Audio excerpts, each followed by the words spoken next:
বাঁশখালীর সব জায়গায় এই ড্রাই ফ্রুট এগুলা দিচ্ছে, কিন্তু সবচেয়ে বেশি দরকার আমার মনে হয়েছে পুনর্বাসন। চট্টগ্রাম বাঁশখালীতে বন্যায় ক্ষতিগ্রস্ত ও বসতবাড়ি হারানো ৮০টি পরিবারের পুনর্বাসনের লক্ষ্যে মানবিক সহায়তা প্রদান করা হয়েছে। জ্বরে ঘর ডাবাল ফরিয়ে ঘর উইতে ফরিয়ে গই, এখন আরে ঘর টাইম নিবারে গলিতে নিবারে তো ওই বাংলাদেশ এখন সমস্যা হয়ে গই। শুক্রবার বিকেলে প্রেমবাজার এলাকায় বাংলাদেশ শিপিং কর্পোরেশনের বিএসসি জেনারেল ম্যানেজার ও marine chief engineer Ziaur Rahman চৌধুরীর নেতৃত্বে এবং তার সহকর্মী মেরিনার বৃন্দের আর্থিক সহযোগিতায় এই ত্রাণ কার্যক্রম পরিচালিত হয়। আমরা অনেকগুলো মেরিনার এখানে আসছি, তো একটাই উদ্দেশ্য গ্রামের যারা ভুক্তভোগী লোকজন, যারা ফ্লাড ইফেক্টেড লোকজন, তাদেরকে ক্ষুদ্র প্রচেষ্টা। আমরা প্রথমে ১,৫০০ মানুষের জন্য ড্রাই ফ্রুট এবং বিরিয়ানির ব্যবস্থা করছিলাম গত সপ্তাহে। তো চিন্তা করলাম যে এটা অ্যাকচুয়ালি ইফেক্টিভ হয় না, ইফেক্টিভ হয় যে পুনর্বাসন। তো পুনর্বাসনের চিন্তা থেকেই আমরা সেকেন্ড মিশন রিলিফের যে টার্গেটটা নিয়েছি, ইনশাআল্লাহ এটা সাকসেসফুল হয়েছি।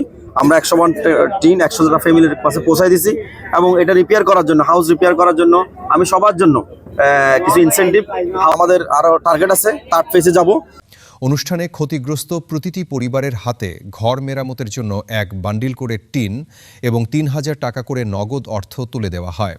এর আগে গত সপ্তাহে একই উদ্যোগের আওতায় বন্যা কবলিত প্রায় ১,৫০০টি পরিবারের মাঝে শুকনো খাবার ও বিরিয়ানি বিতরণ করা হয়েছে। ত্রাণ বিতরণ অনুষ্ঠানে প্রধান অতিথি হিসেবে উপস্থিত ছিলেন সুপ্রিম কোর্টের deputy attorney general advocate Mujibur Rahman.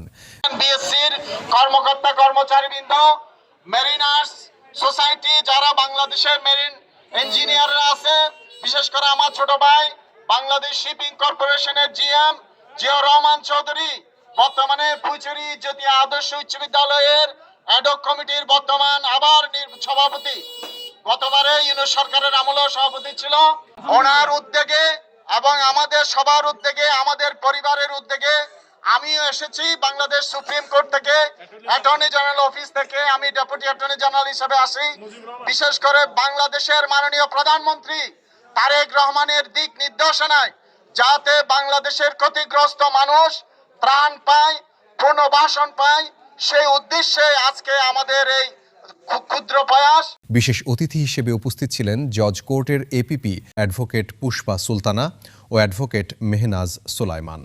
উপস্থিত ছিলেন পুনর্বাসন কার্যক্রমের সমন্বয়কারী মোহাম্মদ শহীদুল আলম ও মোহাম্মদ ইসহাক সহ বিভিন্ন রাজনৈতিক দলের স্থানীয় নেতৃবৃন্দ এবং এলাকার সচেতন নাগরিকরা উপস্থিত ছিলেন।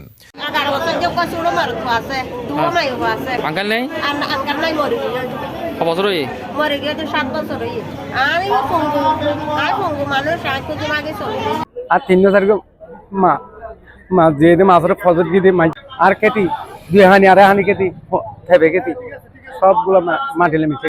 অ্যাকচুয়ালি আমরা বাঁশখালী উপজেলার যে কয়টা ইউনিয়ন আছে, প্রত্যেক ইউনিয়নের বন্যায় কবলিত এলাকায় সমস্যাগ্রস্ত মানুষদের তালিকা করে স্থানীয় প্রতিনিধি এবং মানবিক কাজে যারা সংশ্লিষ্ট ছিল তাদের থেকে তালিকা নিয়ে আমরা প্রতিটি ইউনিয়নের প্রায় ওয়ার্ডের দরিদ্র এবং পুনর্বাসনের জন্য আমরা এই টিন এবং আর্থিক সহযোগিতা করেছি আজকে। আলহামদুলিল্লাহ, আমরা অগ্রিম ধন্যবাদ দিচ্ছি বাংলাদেশ শিপিং কর্পোরেশন, বিচি ইঞ্জিনিয়ার, মেরিন ইঞ্জিনিয়ারদের, মেরিনারদের পক্ষে ওদের আর্থিক সহায়তায় আমরা এই ত্রাণ কার্যক্রম সম্পন্ন করেছি।